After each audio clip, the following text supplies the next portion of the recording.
Marcus needs it more than you do, Emma. He has 3 kids to support. My mother's voice was firm as she slid the inheritance papers across the kitchen table. I stared at the documents, my hands trembling slightly as I processed what I was seeing. The family beach house, the investment portfolio, even my grandmother's antique jewelry collection. Everything my grandparents had specifically left to me was being redistributed to my brother's family. My name is Emma Sullivan, and at 34, I was watching my parents casually give away my inheritance to my younger brother Marcus, his wife Olivia, and their children. The same brother who'd spent his entire adult life making impulsive decisions and relying on our parents to bail him out. "You're single, focused on your marine biology research," my father added, not meeting my eyes. "Your brother has real responsibilities." I looked around my childhood home's kitchen, where so many family memories had been made. The same kitchen where my grandmother had taught me to bake, telling me stories about our family's history while showing me how to make her famous apple pie. Now, sitting here, I felt like a stranger. "Have you even looked at Grandma and Grandpa's will?" I asked quietly. "They specifically left these things to me." My mother waved her hand dismissively. "They didn't expect Marcus to have such a large family to support. Times change, Emma. We need to adapt." I thought about the last conversation I'd had with my grandfather before he passed away 6 months ago. He called me to his study, away from the rest of the family. "Emma," he'd said, his voice weak but his eyes sharp as ever, "there's something you need to know about your inheritance. Not everything is listed in the official will." Before he could tell me more, Marcus had burst in, demanding help with some financial crisis or another. It was the last private moment I had with my grandfather. "Sign the papers, Emma," my father urged. "Don't make this difficult. Your brother needs a stable home for his kids, and that beach house is perfect for them." The beach house, my sanctuary, the place where I conducted most of my marine research, studying the local ecosystem and working on my conservation projects. The home I'd maintained and improved over the years while Marcus hadn't visited once since our grandparents passed. "And what about my research?" I asked. "My work depends on that location." Olivia, who had been quietly watching from the doorway, stepped forward. "You can always find another spot for your little fish projects," she said with a condescending smile. "The kids need a summer home." I felt something shift inside me. Years of being the responsible one, the understanding one, the one who always stepped aside for Marcus's needs. It all crystallized into a moment of perfect clarity. I remembered my grandfather's words, his unfinished message. "Okay," I said simply, picking up the pen. My mother's relief was palpable. "I knew you'd understand, sweetie. You always do." I signed the papers with a steady hand, surprising myself with my own calmness. My father quickly gathered them up, as if afraid I might change my mind. "We'll help you move your research equipment out next weekend," he said, not asking when I might be available. "Marcus and Olivia want to start renovating right away." I stood up, gathering my things. "No need," I replied. "I'll have everything out by tomorrow night." As I walked to my car, I heard Olivia's excited chatter about turning my research room into a playroom for the kids. Marcus was already talking about selling some of grandmother's jewelry to fund the renovations. But they didn't know what I knew. After leaving my parents' house, I drove straight to my grandfather's old law firm. Mr. Patterson, his attorney for 40 years, was expecting me.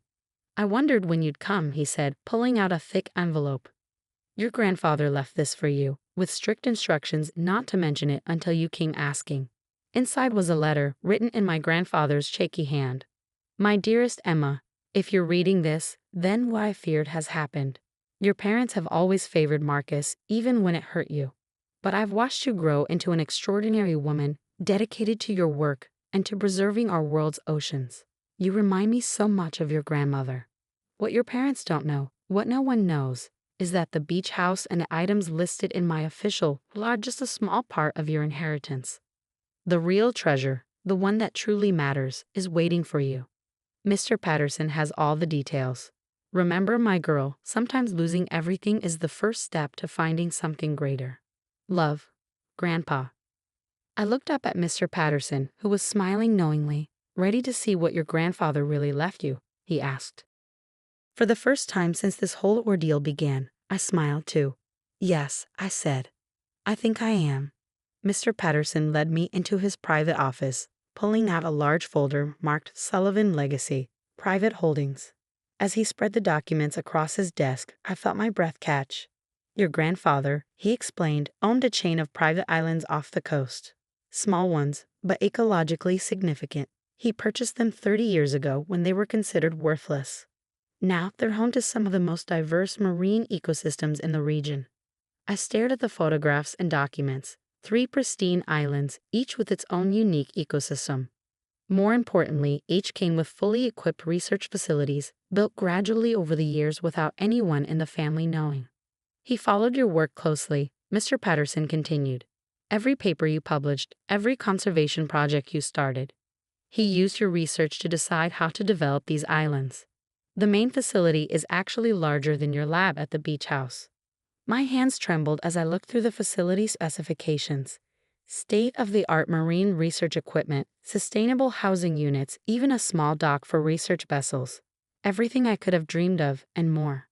But why didn't he tell anyone? I asked, still trying to process the magnitude of this inheritance. Mr. Patterson smiled, pulling out another document. He knew your parents' tendency to redistribute family assets to Marcus. These islands are in a protected trust. They can't be sold or transferred to anyone outside of your direct control. And there's more. He handed me another envelope, this one containing bank statements. My eyes widened at the numbers. A separate research fund, he explained, enough to fund your projects for the next decade at least. Again, protected in a trust that only you can access. As I sat there, surrounded by proof of my grandfather's faith in me, I thought about my parents sitting in their kitchen, probably congratulating themselves on how they'd handled the situation. I thought about Marcus and Olivia, planning to transform my research space into a playroom. When can I take possession? I asked. Immediately. The staff has been maintaining the facilities, waiting for you. Your grandfather was quite insistent that everything be ready when the time came. Over the next week, I quietly moved my research equipment from the beach house. I hired a professional team, had them sign NDAs, and worked at night to avoid attention. My parents, assuming I was just accepting their decision as usual, didn't check on me. The first time I set foot on the main island, I nearly cried. The research facility was beyond anything I could have imagined. The labs were perfectly designed, the equipment was top of the line, and the location offered access to marine environments I'd only dreamed of studying. The head of the maintenance staff, James, greeted me with a knowing smile. Your grandfather spoke about you often, he said. He was so proud of your work. He spent years planning this, making sure everything would be perfect for you. I spent the next 2 weeks setting up my new lab, transferring my research, and exploring the islands. Each day brought new discoveries, new possibilities. I found handwritten notes from my grandfather in various places, little messages of encouragement and pride that made me feel his presence. Then came the call I'd been expecting. My mother, her voice tight with controlled anger. The renovation crew arrived at the beach house today, she said. All your equipment is gone. Where is everything?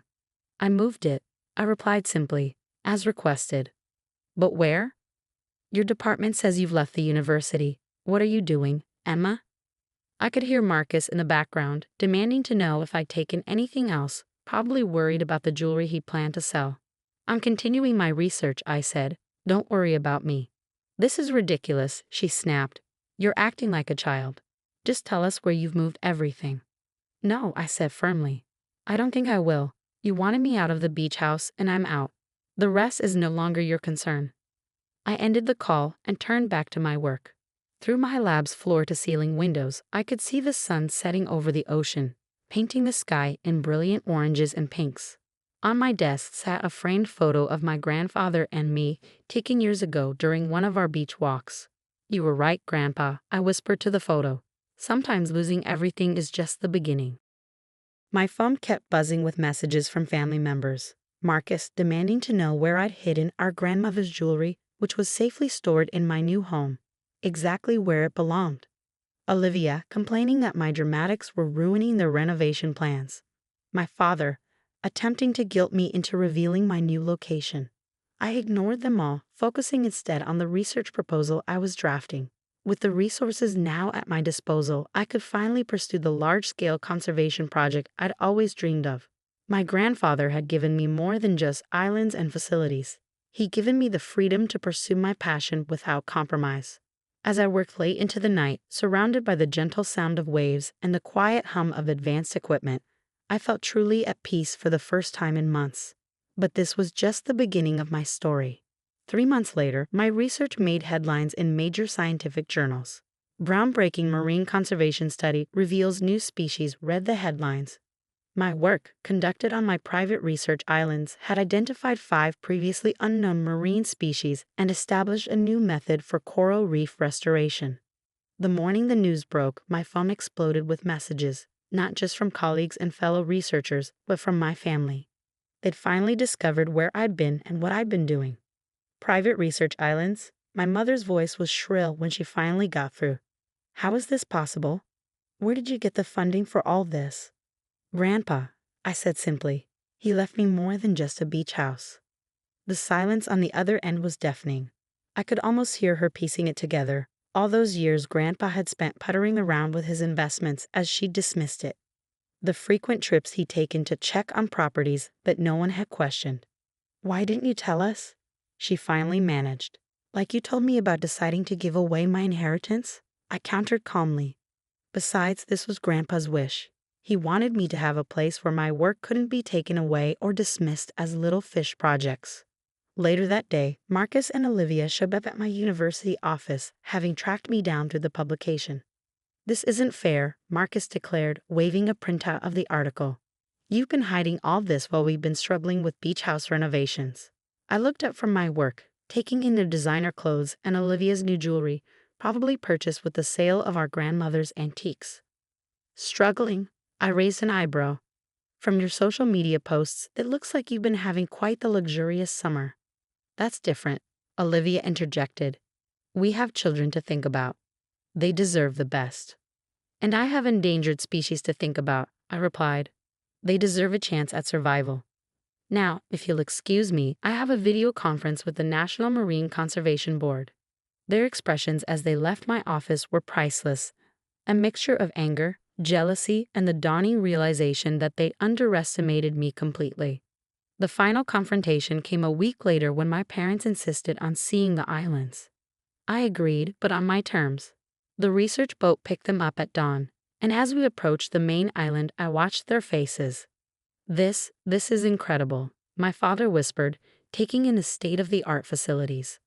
I gave them a tour, showing them the labs, the conservation areas, and finally my office.